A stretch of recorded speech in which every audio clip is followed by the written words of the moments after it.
I'm Ross Chapin, and I'm so glad to have you here. I've been involved in creating pocket neighborhoods, both designing and planning and building for nearly 20 years now. And the idea of a pocket neighborhood is small groupings of individuals, households coming together around a shared commons. In this case, we've got a lovely garden as the commons, and but it also might be a shared alley. It might be even a very simple pedestrian street.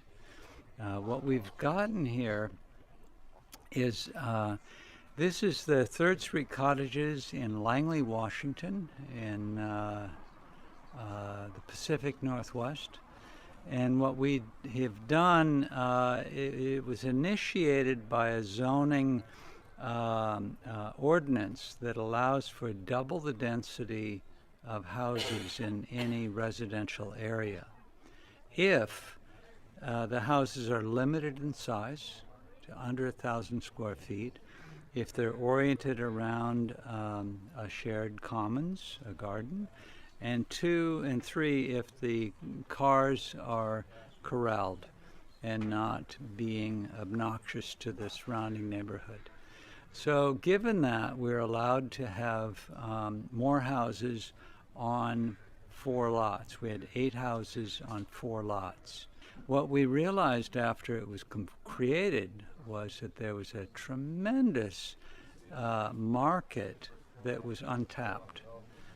People who want to downsize, who want to live in a proximity to, they want to know their neighbors.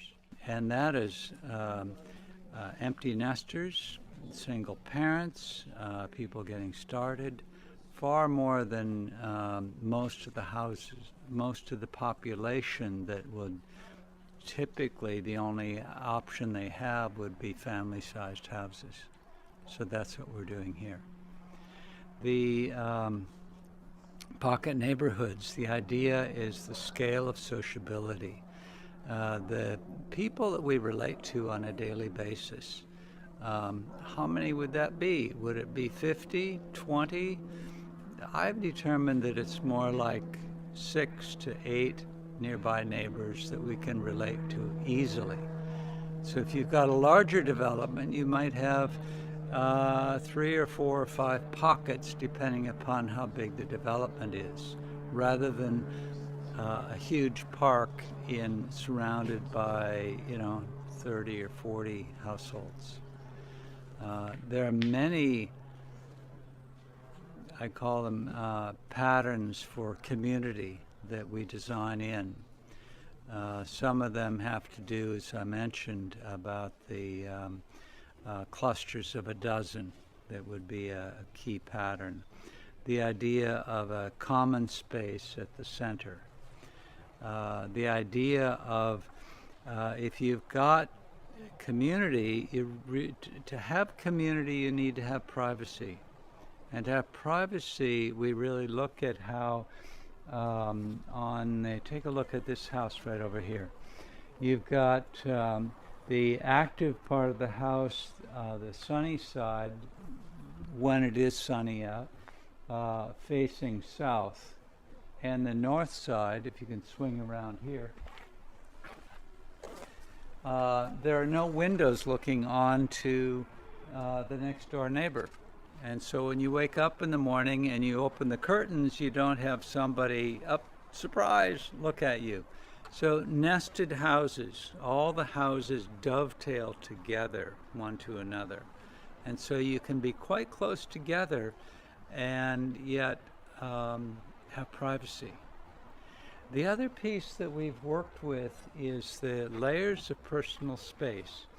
And so between the shared commons that we're in, there may be a low hedge through here and a fence.